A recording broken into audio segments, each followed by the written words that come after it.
नमस्कार दोस्तों, मैं विकास आप सभी को अपने विकास जीएस क्लासेज में स्वागत करता हूं। आज हम लोग 67वीं बीपीएससी के प्रारंभिक परीक्षा के लिए मॉडल सेट संख्या 8 का पार्ट ए का अध्ययन करेंगे। आइए वर्ग की शुभारंभ करते हैं।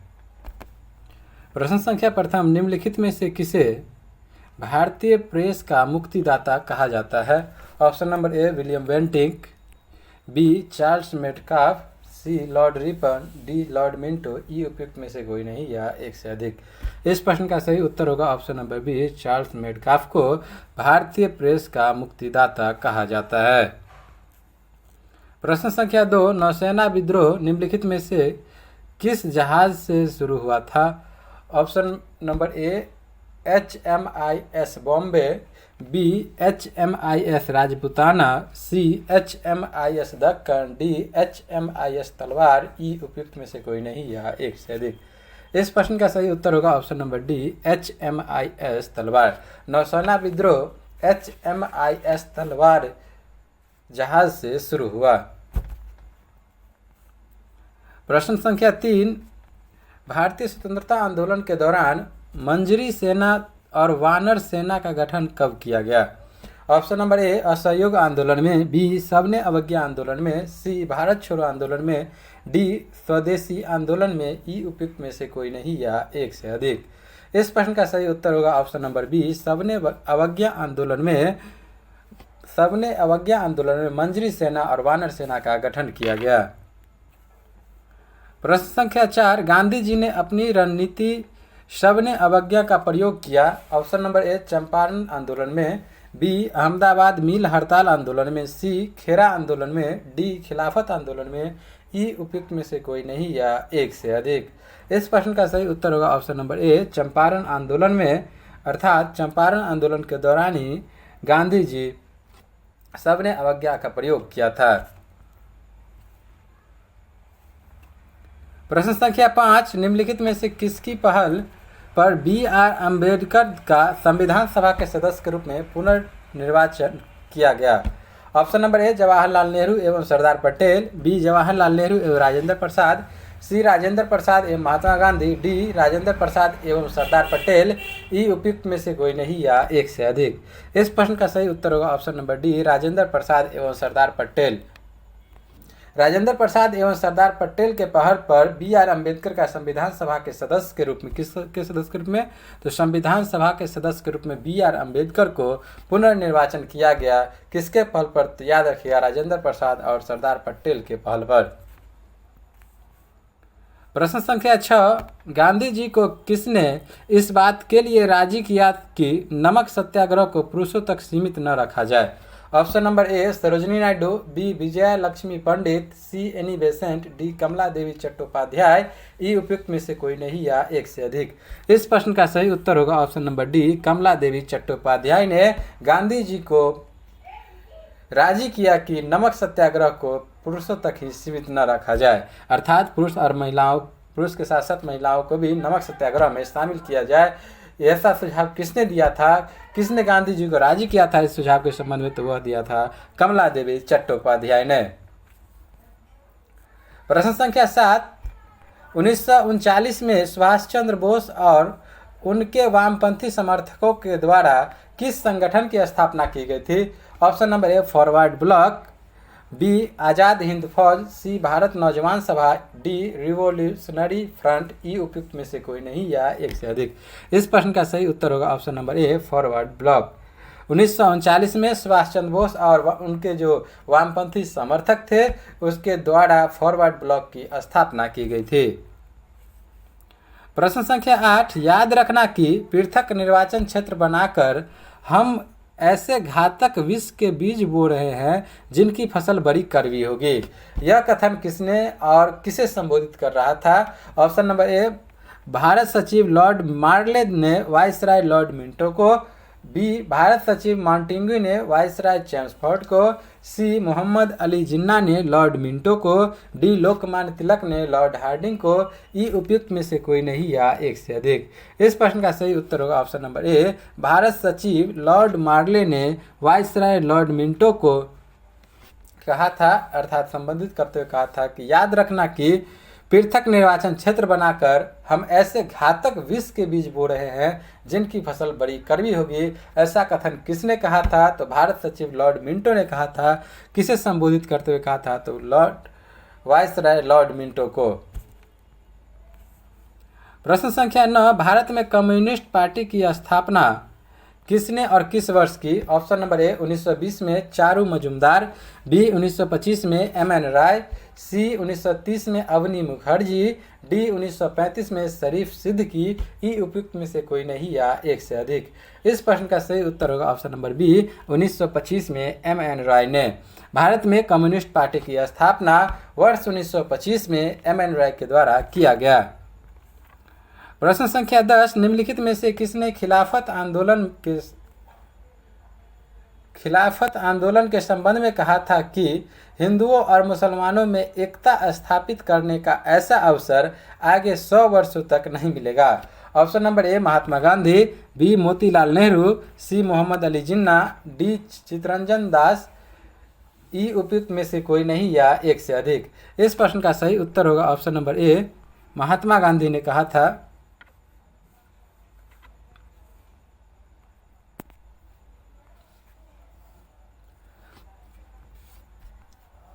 महात्मा गांधी ने खिलाफत आंदोलन के संबंध में कहा था। किसके संबंध में महात्मा गांधी कहा था? तो खिलाफत आंदोलन के संबंध में कहा था, जो कि हिंदुओं और मुसलमानों में एकता स्थापित करने का ऐसा अवसर आगे 100 वर्षों तक नहीं मिलेगा। प्रश्न संख्या 11, पाकिस्तान शब्द का प्रयोग सर्वप्रथम किसने किया था? Option number A Mohammad Ali Jinnah, B Chaudhry Rahmat Ali, C sir Syed Ahmad Khan, D Mohammad Iqbal, E उपयुक्त में से कोई नहीं या एक से अधिक। इस प्रश्न का सही उत्तर होगा ऑप्शन नंबर ई चौधरी रहमत अली। पाकिस्तान शब्द का सर्वप्रथम प्रयोग चौधरी रहमत अली ने किया था। प्रश्न संख्या 12, 1920 में निम्नलिखित में से किसने अपना नाम परिवर्तित कर स्वराज्य सभा रख लिया? किसने अपना नाम बदलकर स्वराज्य सभा रख लिया था 1920 में? Option number A All India Home Rule League, B Hindu Mahasabha, C South Indian Liberal Federation, D the Servants of India Society, E उपयुक्त में से कोई नहीं या एक से अधिक। इस प्रश्न का सही उत्तर होगा option number A All India Home Rule League ने। All India Home Rule League ने 1920 में अपना नाम परिवर्तित कर स्वराज सभा रखा था। इसकी स्थापना किसने किया था? All India Home rule India जो था, जिसका नाम बदल के रखा गया था 1920 में स्वराज सभा, इसकी स्थापना किसने किया था? तो याद रखिए बाल गंगाधर तिलक ने। कब किया था? तो 1916 में। प्रश्न संख्या 13, निम्नलिखित घटनाओं पर विचार कीजिए तथा नीचे दिए गए कूट से उनका सही कालानुक्रम ज्ञात कीजिए। पहला दिया गया है रॉलेट एक्ट, दूसरा है असहयोग आंदोलन, तीसरा है चौरा चौरी कांड, चौथा है स्वराज पार्टी का गठन। इसका कूट दिया गया है अर्थात क्रमबद्ध में इसे सजाना था। कूट है पहला 1 2 3 4, दूसरा है यानी अर्थात बी कूट है 2 1 3 4, सी है 1 3 2 4, डी है 3 1 2 4, ई उपयुक्त में से कोई नहीं या एक से अधिक। इस प्रश्न का सही उत्तर होगा ऑप्शन नंबर ए 1 2 3 4। रॉलेट सत्याग्रह जो है अप्रैल 1919 में हुआ था। वहीं असहयोग आंदोलन की बात करें तो अगस्त 1920 में हुआ था। तीसरा बात करें हम लोग चौरा चौरी कांड का तो फरवरी 1922 में। और स्वराज पार्टी का गठन कब किया गया था? तो वह किया गया था दिसंबर 1922 में। प्रश्न संख्या 14, 1930 में किसने इंडियन रिपब्लिकन आर्मी के नाम पर स्वाधीनता उद्घोषणा जारी की थी? Option number A Sachindra Nath Sanyal, B Chandrashekhar Azad, C Surya Sen, D Bhagat Singh, E उपयुक्त में से कोई नहीं या एक से अधिक। इस प्रश्न का सही उत्तर होगा ऑप्शन नंबर सी सूर्य सेन। 1930 में सूर्य सेन के द्वारा अर्थात सूर्य सेन ने इंडियन रिपब्लिकन आर्मी के नाम पर स्वाधीनता उद्घोषणा जारी किया था।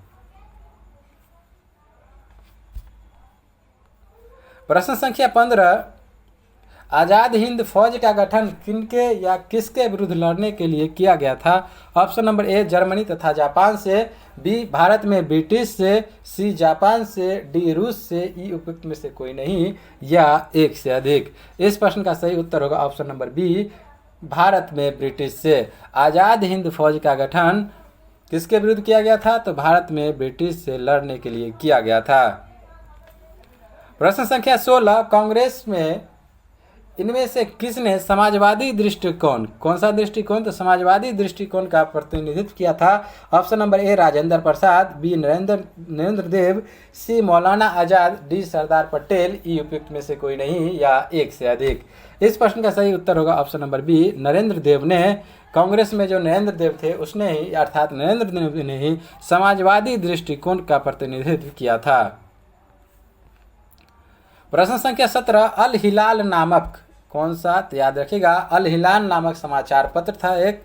अल हिलाल नामक समाचार पत्र का प्रकाशन मौलाना आजाद द्वारा कब आरंभ किया गया था? ऑप्शन नंबर ए 1916 में दिल्ली से, बी 1917 में मुंबई से, सी 1911 में दिल्ली से, डी 1912 में कलकत्ता से, ई उपयुक्त में से कोई नहीं या एक से अधिक। इस प्रश्न का सही उत्तर होगा ऑप्शन नंबर डी 1912 में कलकत्ता से। अल हिलाल नामक जो समाचार पत्र था उसका प्रकाशन मौलाना आजाद के द्वारा 1912 में कलकत्ता से किया गया था।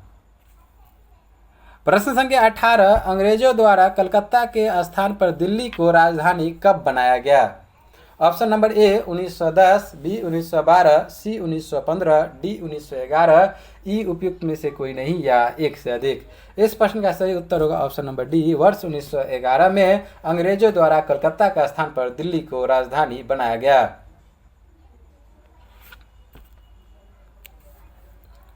प्रश्न संख्या 19, दिल्ली दरबार 1911 में किस सम्राट का राज तिलक समारोह हुआ था? ऑप्शन नंबर ए जॉर्ज पंचम, बी जॉर्ज चतुर्थ, सी एडवर्ड सप्तम, डी एडवर्ड अष्टम, ई उपयुक्त में से कोई नहीं या एक से अधिक। इस प्रश्न का सही उत्तर होगा ऑप्शन नंबर ए जॉर्ज पंचम। दिल्ली दरबार 1911 में सम्राट जॉर्ज पंचम का राज तिलक समारोह हुआ था। प्रश्न संख्या 20, किस हड़प्पा स्थल से चावल उगाने का साक्ष्य प्राप्त हुआ है? ऑप्शन नंबर ए मोहनजोदड़ो से, बी हड़प्पा से, सी रंगपुर से, डी बनवाली से, ई उपयुक्त में से कोई नहीं या एक से अधिक। इस प्रश्न का सही उत्तर होगा ऑप्शन नंबर सी रंगपुर से। हड़प्पा स्थल से चावल उगाने का साक्ष्य जो मिला है तो वह स्थल का नाम है कौन सा? तो वह है रंगपुर। इसके अतिरिक्त बात करें तो याद रखिएगा रंगपुर और लोथल से भी, रंगपुर और लोथल दोनों जगह से चावल उपज जाने अर्थात चावल उगाने का साक्ष्य मिला है। कहाँ से? तो लोथल और रंगपुर से। लोथल याद रखिएगा जो कि एक बंदरगाह था। प्रश्न संख्या 21, वैदिक काल में निम्नलिखित में से किस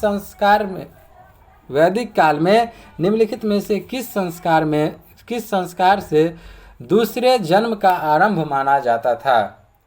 ऑप्शन नंबर ए शिक्षा की शुरुआत के लिए उपनयन संस्कार से, बी गर्भस्थ शिशु के मानसिक विकास के लिए पुंसवन संस्कार से, सी जन्म के बाद नामकरण संस्कार से, डी अध्ययन के पश्चात विवाह संस्कार से, ई उपयुक्त में से कोई नहीं या एक से अधिक। इस प्रश्न का सही उत्तर होगा ऑप्शन नंबर ए शिक्षा की शुरुआत के लिए उपनयन संस्कार से वैदिक काल में दूसरे जन्म का आरंभ माना जाता था। तो वैदिक काल में किस संस्कार से? तो याद रखिएगा उस संस्कार का नाम है शिक्षा की शुरुआत के लिए उपनयन संस्कार से दूसरे जन्म का आरंभ माना जाता था वैदिक काल में। प्रश्न संख्या 22, सिंधु घाटी सभ्यता में अग्नि पूजा किस स्थान पर खोजी गई जिससे अग्नि देवी से सिद्धि होती है?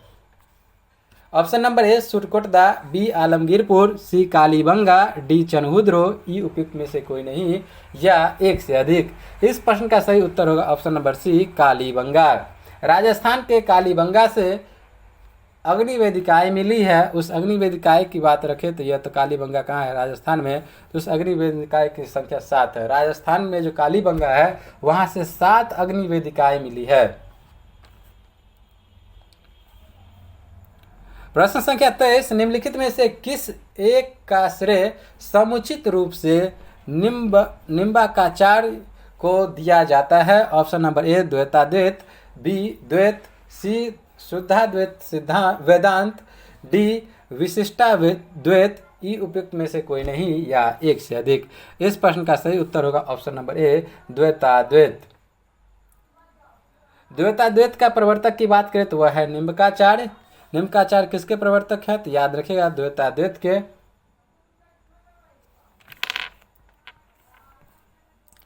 प्रश्न संख्या 24, रेहला में किस यात्री का यात्रा वृत्तांत है? Option number A Abdul Razzaq, B Ibn Battuta, C Manucci, D Tavernier, E उपयुक्त में से कोई नहीं या एक से अधिक। इस प्रश्न का सही उत्तर होगा option number B Ibn Battuta. रहेला किस यात्री का यात्रा वृत्तांत है? तो याद रखिएगा इब्न बतूता का जो है रहेला यात्रा वृत्तांत है। प्रश्न संख्या 25, मुगल बादशाह शाह आलम द्वितीय तक गवर्नर जनरल की मुहर पर मुगल बादशाह के बारे में क्या अंकित रहता था? ऑप्शन नंबर ए दिल्ली सम्राट की आज्ञा से, बी दिल्ली सम्राट का विशेष प्रतिनिधि, सी दिल्ली सम्राट का विशेष सेवक, डी दिल्ली सम्राट के विशेष मित्र, ई उपयुक्त में से कोई नहीं या एक से अधिक। इस प्रश्न का सही उत्तर होगा ऑप्शन नंबर सी दिल्ली सम्राट का विशेष सेवक। मुगल बादशाह शाह आलम द्वितीय तक गवर्नर जनरल की मुहर पर मुगल बादशाह के बारे में क्या अंकित रहता था? तो याद रखिएगा दिल्ली सम्राट का विशेष सेवक अंकित रहता था। प्रश्न संख्या 26, सर्वप्रथम किस मुस्लिम शासक ने अपनी राजधानी दिल्ली स्थानांतरित की? Option number A Alauddin Khilji, B Sikandar Lodi, C Iltutmish, D Balban, E उपयुक्त में से कोई नहीं या एक से अधिक। इस प्रश्न का सही उत्तर होगा option number C Iltutmish. Iltutmish जो कि सर्वप्रथम मुस्लिम शासक इल्तुतमिश ने अपनी राजधानी दिल्ली स्थानांतरित की थे। तो इल्तुतमिश के समय में याद रखें आप लोग, जो कि दिल्ली से पहले कहाँ था इनका राजधानी? तो लाहौर था। तो लाहौर से कहाँ स्थानांतरित किया? तो दिल्ली। इल्तुतमिश की शासनकाल की बात करें हम लोग तो 1211 से लेकर के 1236 तक। प्रश्न संख्या 27, सिजदा और पैबोस की रस्म दिल्ली सल्तनत के किस शासक ने आरंभ की? Option number A Alauddin Khilji, B Balban, C Iltutmish, D Sikandar Lodi, E उपयुक्त में से कोई नहीं या एक से अधिक। इस प्रश्न का सही उत्तर होगा ऑप्शन नंबर बी बलबन। सिजदा और पैबोस की रस्म दिल्ली सल्तनत के शासक बलबन ने प्रारंभ की थी। प्रश्न संख्या 28, भारतीय संविधान के भाग 4 के अंतर्गत अनुच्छेद 25 किससे संबंधित है? ऑप्शन नंबर ए समानता के अधिकार से, बी संपत्ति के अधिकार से, सी धर्म की स्वतंत्रता से, डी अल्पसंख्यकों की स्वतंत्रता से, ई उपयुक्त में से कोई नहीं या एक से अधिक। इस प्रश्न का सही उत्तर होगा ऑप्शन नंबर सी धर्म की स्वतंत्रता से संबंधित है अनुच्छेद 25। मौलिक अधिकार के अंतर्गत है अनुच्छेद 25। मौलिक अधिकार के संविधान के भाग 3 में वर्णित किया गया है। और ये बात करें जो कि धर्म की स्वतंत्रता के उल्लेख के बारे में, तो 25 से लेकर के 28 तक।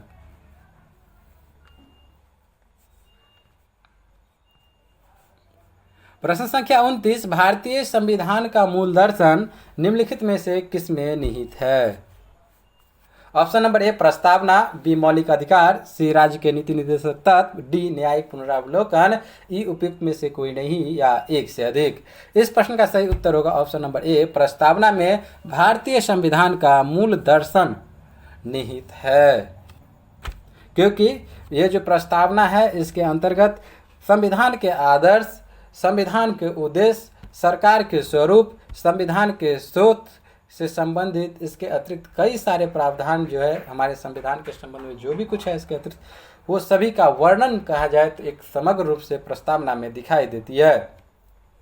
अर्थात मूल दर्शन किसे कहा गया है? संविधान का मूल दर्शन तो याद रखिएगा प्रस्तावना को है। प्रश्न संख्या 30, भारतीय संविधान के किस भाग में व किन अनुच्छेदों में नागरिकता संबंधी प्रावधानों का उल्लेख मिलता है?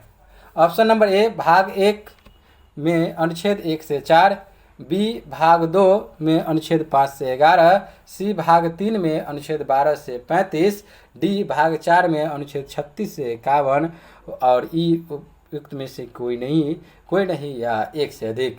इस प्रश्न का सही उत्तर होगा ऑप्शन नंबर बी भाग 2 में अनुच्छेद 5 से लेकर के 11 के अंतर्गत नागरिकता संबंधी प्रावधान किया गया है।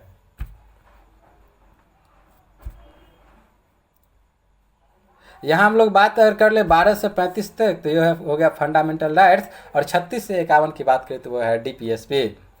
प्रश्न संख्या 31, कृषि और पशुपालन को आधुनिक और वैज्ञानिक आधार पर करने का उल्लेख भारतीय संविधान के किस अंग में है? ऑप्शन नंबर ए राज्य के नीति निर्देशक तत्व में, बी मौलिक कर्तव्य में, सी मौलिक अधिकार में, डी छठी अनुसूची, ई उपयुक्त में से कोई नहीं या एक से अधिक। इस प्रश्न का सही उत्तर होगा ऑप्शन नंबर ए राज्य के नीति निर्देशक तत्व अर्थात डीपीएसपी में कृषि और पशुपालन को आधुनिक और वैज्ञानिक आधार पर करने का उल्लेख किया गया है।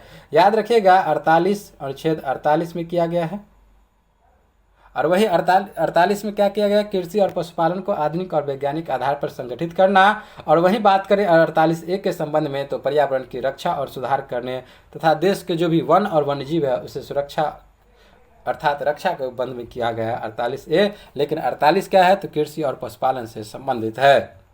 किसमें? तो डीपीएसपी। प्रश्न संख्या 32, राष्ट्रपति 5 वर्ष तक अपने पद पर रहता है। ऑप्शन नंबर ए अपने निर्वाचन की तारीख से, बी संसद द्वारा निर्धारित तिथि से, सी अपने पद ग्रहण के दिन से, डी निर्वाचन आयोग द्वारा घोषित तिथि से, ई उपयुक्त में से कोई नहीं या एक से अधिक। इस प्रश्न का सही उत्तर होगा ऑप्शन नंबर सी अपने पद ग्रहण करने के दिन से राष्ट्रपति 5 वर्ष तक अपने पद पर रहता है। इसके पद के संबंध में बात करें, राष्ट्रपति के पद के संबंध में कौन सा आर्टिकल है? तो याद रखिएगा आर्टिकल 56। और राष्ट्रपति ही भारत का प्रथम नागरिक भी होता है, ये भी याद रखिएगा। प्रश्न संख्या 33, निम्नलिखित में से किस सदन की अध्यक्षता ऐसे व्यक्ति द्वारा होती है जो उसका सदस्य नहीं होता है? Option number A Lok Sabha, B Vidhan Sabha, C Rajya Sabha, D मंत्रिपरिषद, ई उपयुक्त में से कोई नहीं या एक से अधिक। इस प्रश्न का सही उत्तर होगा ऑप्शन नंबर सी राज्यसभा। उपराष्ट्रपति जो होता है वह राज्यसभा का पदेन सभापति होता है, जबकि वह राज्यसभा का सदस्य नहीं होता है। उपराष्ट्रपति क्या है? तो वह राज्यसभा का पदेन सभापति होता है, और वह राज्यसभा का सदस्य भी नहीं होता है उपराष्ट्रपति। अगर बात करें तो यहाँ याद रखिएगा संविधान का अनुच्छेद 63 में उपराष्ट्रपति के पद का प्रावधान है। कितने में? तो याद रखिएगा उपराष्ट्रपति का पद के संबंध में तो अनुच्छेद 63। प्रश्न संख्या 34, संघीय मंत्रियों का व्यक्तिगत उत्तरदायित्व किसके प्रति होता है? ऑप्शन नंबर ए राष्ट्रपति के प्रति, बी संसद के प्रति, सी लोकसभा के प्रति, डी प्रधानमंत्री के प्रति, ई उपयुक्त में से कोई नहीं या एक से अधिक। इस प्रश्न का सही उत्तर होगा ऑप्शन नंबर ए राष्ट्रपति के प्रति संघीय मंत्रियों का व्यक्तिगत उत्तरदायित्व रहता है। प्रश्न संख्या 35, भारत के उच्चतम न्यायालय में न्यायाधीश की संख्या में वृद्धि करने का शक्ति किसमें निहित है? ऑप्शन नंबर ए राष्ट्रपति के पास, बी संसद, सी मुख्य न्यायमूर्ति, डी विधि आयोग, ई उपयुक्त में से कोई नहीं या एक से अधिक। इस प्रश्न का सही उत्तर होगा ऑप्शन नंबर बी संसद। उच्चतम न्यायालय कौन से न्यायालय? तो याद रखिएगा उच्चतम न्यायालय में न्यायाधीशों की जो संख्या होती है उसमें वृद्धि करने की शक्ति किसके पास होती है? तो याद रखिएगा संसद के पास शक्ति होती है सुप्रीम कोर्ट में न्यायाधीशों की संख्या में वृद्धि करने की। प्रश्न संख्या 36, भारत में किसी विधेयक को धन विधेयक प्रमाणित करने के लिए प्राधिकृत है? ऑप्शन नंबर ए वित्त मंत्री, बी राष्ट्रपति, सी लोकसभा का अध्यक्ष, डी प्रधानमंत्री, ई उपयुक्त में से कोई नहीं या एक से अधिक। इस प्रश्न का सही उत्तर होगा ऑप्शन नंबर सी लोकसभा का अध्यक्ष। धन विधेयक को प्रमाणित करने की प्राधिकृत कौन है? तो वह है लोकसभा के अध्यक्ष के द्वारा से प्राधिकृत किया जाता है, अर्थात उसके द्वारा अंतिम निर्णय होता है लोकसभा के अध्यक्ष का ही जो कि यह धन विधेयक है या नहीं है। प्रश्न संख्या 37, राज्य विधान परिषद के कितने सदस्य विधानसभा द्वारा चुने जाते हैं? Option number A 1/6, B 1/3, C 1/12, D 5/6, E उपयुक्त में से कोई नहीं या एक से अधिक। इस प्रश्न का सही उत्तर होगा ऑप्शन नंबर बी 1/3 जो सदस्य होते हैं विधान परिषद के वह विधानसभा के सदस्यों के द्वारा चुने जाते हैं। प्रश्न संख्या 38, नीति आयोग किसके सर्वेक्षण के आधार पर निर्धनता रेखा के नीचे के लोगों का आकलन करता है? ऑप्शन नंबर ए एनएसएसओ अर्थात राष्ट्रीय नमूना सर्वेक्षण संगठन, बी केंद्रीय सांख्यिकी संगठन सीएसओ, सी भारतीय रिजर्व बैंक आरबीआई, डी विश्व बैंक, ई उपयुक्त में से कोई नहीं या एक से अधिक। इस प्रश्न का सही उत्तर होगा ऑप्शन नंबर ए राष्ट्रीय नमूना सर्वेक्षण संगठन एनएसएसओ। नीति आयोग किसके सर्वेक्षण के आधार पर? तो याद रखिएगा नीति आयोग एनएसएसओ के सर्वेक्षण के आधार पर निर्धनता रेखा के नीचे लोगों का आकलन करता है। प्रश्न संख्या 39 मानव विकास सूचकांक एचडीआई किस अर्थशास्त्री की देन है? Option number A Adam Smith, B Amartya Sen, C Keynes, D Mahbub ul हक, ई उपयुक्त में से कोई नहीं या एक से अधिक। इस प्रश्न का सही उत्तर होगा option number D Mahbub ul हक के द्वारा मानव विकास सूचकांक अर्थात एचडीआई जो है देन है। किस अर्थशास्त्र की देन है एचडीआई? याद रखिएगा महमूद अल हक। ये इसका संबंध किस देश से है? तो याद रखिएगा पाकिस्तान से संबंधित है। प्रश्न संख्या 40 निम्नलिखित करों में से कौन सा केंद्र सरकार के लिए राजस्व का स्रोत नहीं है? ऑप्शन नंबर ए सीमा शुल्क, बी आयकर, सी निगम कर, डी भू राजस्व, ई उपयुक्त में से कोई नहीं या एक से अधिक। इस प्रश्न का सही उत्तर होगा ऑप्शन नंबर डी भू राजस्व। भू राजस्व जो है वह राज्य सरकार अर्थात भूमि पर कर लगाता है। कौन? भू राजस्व अर्थात भूमि पर जो कर लगाता है किसके द्वारा लगाया जाता है? तो वह लगाया जाता है राज्य सरकार के द्वारा। लेकिन यहाँ पर बात करें ऑप्शन नंबर ए, बी और सी अर्थात सीमा शुल्क, आयकर और निगम कर जो है यह तीनों केंद्र सरकार द्वारा लगाया जाता है। लेकिन भू राजस्व कर किसके द्वारा लगाया जाता है? तो वह लगाया जाता है राज्य सरकार के द्वारा। प्रश्न संख्या 41 वित्तीय वर्ष 2019-20 में बिहार की अर्थव्यवस्था के प्राथमिक क्षेत्र में वृद्धि दर कितनी रही? Option number A 3.8%, C B 3.6%, C 4.8%, D 5.8%, E उपयुक्त में से कोई नहीं या एक से अधिक। इस प्रश्न का सही उत्तर होगा ऑप्शन नंबर बी 3.6%। वित्तीय वर्ष 2019-20 में बिहार की अर्थव्यवस्था के प्राथमिक क्षेत्र के वृद्धि दर रही 3.6%। प्रश्न संख्या 42 भारत में 8 कोर सेक्टर में शामिल नहीं किया गया है।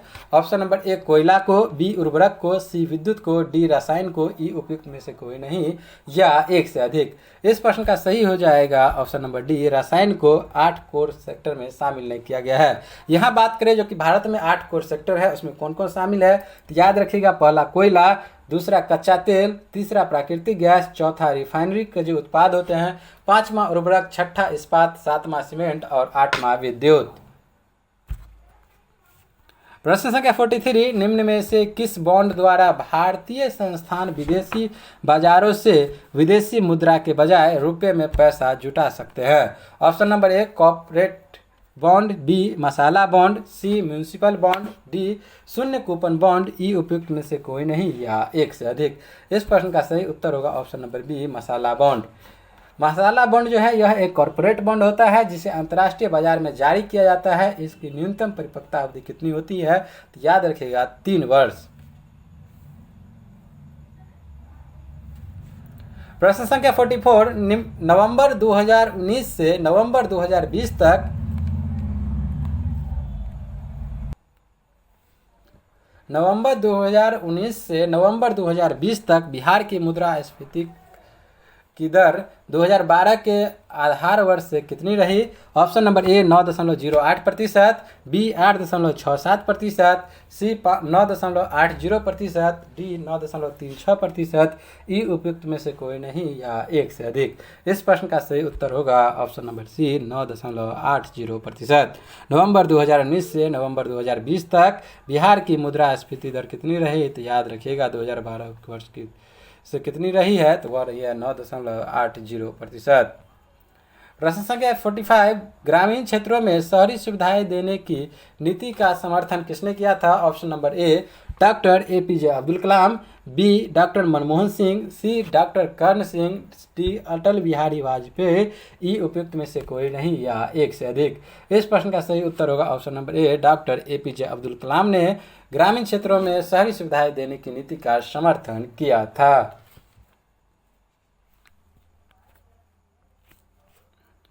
प्रश्न संख्या 46 मुद्रा के अवमूल्यन का परिणाम है। ऑप्शन नंबर ए देश के आयातों एवं निर्यातों का बढ़ना, बी देश में आयातों एवं निर्यातों का घटाना, सी देश में निर्यातों को बढ़ाना और आयातों को घटाना, डी देश में आयातों का बढ़ना और निर्यात को घटाना, ई उपयुक्त में से कोई नहीं या एक से अधिक। इस प्रश्न का सही उत्तर हो जाएगा ऑप्शन नंबर सी, देश में निर्यातों को बढ़ाना और आयातों को घटाना मुद्रा के अवमूल्यन का परिणाम होता है। प्रश्न संख्या 47 गैर घरेलू गैस सिलेंडर में भरी एलपीजी का भार किलोग्राम में कितना होता है। Option number A 14.2 kg, B 15.8 kg, C 19 kg, D 19.4 kg। इस प्रश्न का क्या होगा सही उत्तर, तो उससे बात करें तो वह होगी 19 kg। यहाँ याद रखिएगा गैर घरेलू सिलेंडर है, घरेलू सिलेंडर नहीं, गैर घरेलू सिलेंडर, अर्थात व्यावसायिक जो सिलेंडर होते हैं उसमें कितना भार होता है व्यावसायिक सिलेंडर का भार, तो वह होता है 19 kg। लेकिन बात अगर करें घरेलू सिलेंडर का तो उसका भार होता है 14.2 kg। प्रश्न संख्या 48 दक्षिण अमेरिका में मध्य अक्षांशीय घास के मैदान को क्या कहा जाता है। Option number A prairie, B pampas, C veld, D steppes. इस प्रश्न का सही उत्तर होगा ऑप्शन नंबर बी पंपास। दक्षिण अमेरिका में मध्य अक्षांशीय घास के मैदान को पंपास कहा जाता है। प्रश्न संख्या 49 सर्वग्राही मिट्टी के रूप में किसे जाना जाता है। ऑप्शन नंबर ए क्षारीय मिट्टी, बी काली मिट्टी, सी लाल मिट्टी, डी जलोढ़ मिट्टी, ई उपयुक्त में से कोई नहीं या एक से अधिक।